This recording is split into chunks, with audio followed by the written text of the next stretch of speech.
Hello and Happy New Year, everyone. Today is the second day of 2017. I hope you all had a great holiday and are ready to welcome in the new year. Some time for reflecting on the year past, reviewing our trading, looking at things that we could have done better, things that we learned over the year.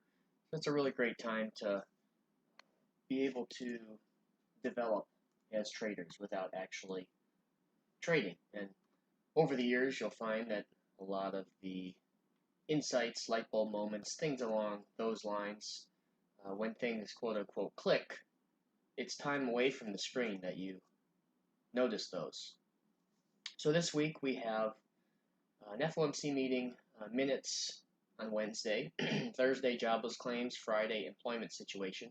Tomorrow the room will be open, Tuesday, but I caution you to kind of start the year slowly. If you were trading, say, 4 contracts at the end of December, maybe start the year off at 2, at least for the first 2 weeks, to kind of ease back into things. You don't want to overdo it in the first couple of weeks trying to do too much. Volume will be light still, so I expect the first and second week of January to kind of be a way of traders getting back into the markets and starting to put on new positions, hedge funds and things starting to put on longer term positions here. So easing into the year. If we look at where we've come from here and where we're going in 2017, where we could go, back in the summer of 2016, June and July, where we had that very short-lived sell-off, taking us up into that sideways movement for the latter part of the summer. That 50% retracement at 2086 has taken us all the way to these most recent highs, all-time highs, and that's where we have started to pull back. And so drawing up the next 50% retracement from the lows back at the 2086 entry to all-time highs gives us a 2175.75. And that lines up right about with previous previous highs, which is good. And it's not too far below us, sitting at 2235.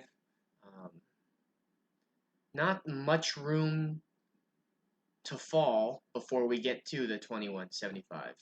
So, pullbacks are healthy in the market, especially when we pull back and consolidate. If we look at some of the individuals, let's look at the daily chart, and then we'll come back here to the monthly. But if we look at the individual charts of the top line figures, we can see a lot of the same scenario selling off towards the end of the year. S&P, Dow, same thing. The Nasdaq, not quite as steep of a move up, but same thing, selling off a little bit into the end of the year. And then the Russell as well, more of a sideways move in the Russell. But if we go to some individual stocks, we can see that the year ended on a kind of a somber note. Google is not at its all-time high. Apple, a little bit stronger than Google, but certainly not at its highs, not at its all-time high. Stocks like Netflix, same scenario. And then some of the other stocks that we expect to do well through the holidays kind of sold off the last couple weeks of the year. Best Buy, another one, selling off. Home Depot. So individually, some of these bigger stocks are also looking fairly weak. So if we were to, open the year and get a little bit of a pullback, that would be okay.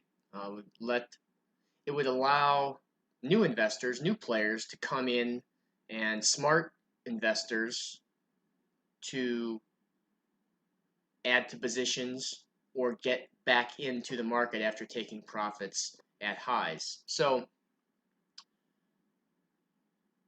looking forward to 2017, for me, always starts with looking back. So let's look at the 20-year chart of the S&P, and you can see the double top from the 2000, 2008, the monster recession, sell-off, and then where we're at now at all-time highs in the markets.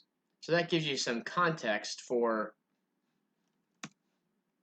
what happens if we sell off 50, 60 points and pull back to the previous highs. Well, that's pretty small potatoes in the grand scheme of things. So going into 2017, be a little bit cautious when putting on new trades in the first couple weeks. I would look for the markets to drift a little bit lower here. You know, we might get some consolidation at the 2240 level before moving lower.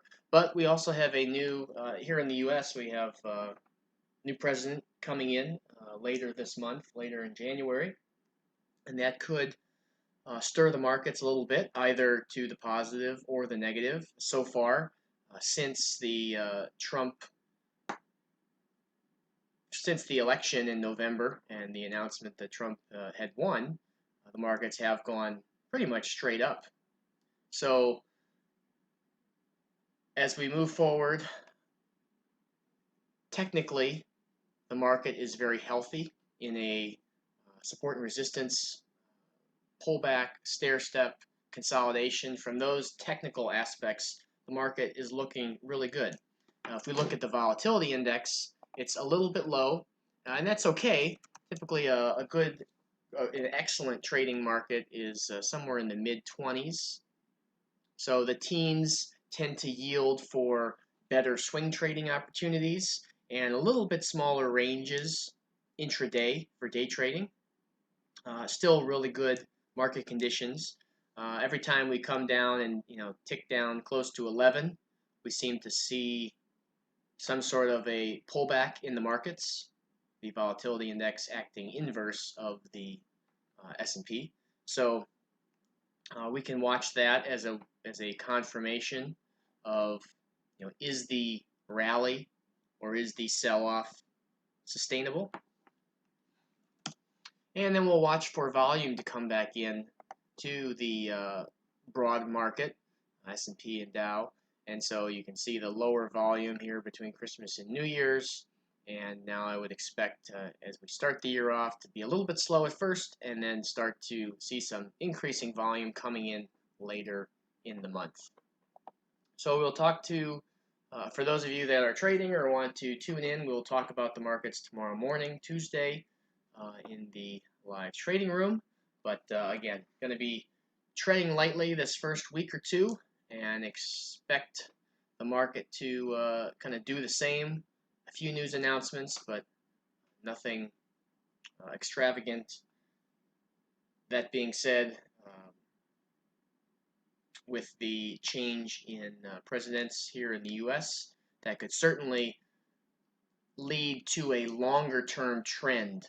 So when January starts to materialize, whether it's a pullback or a rally or consolidation, sideways movement, we could see that trend lead us into the spring, taking us into the latter part of May.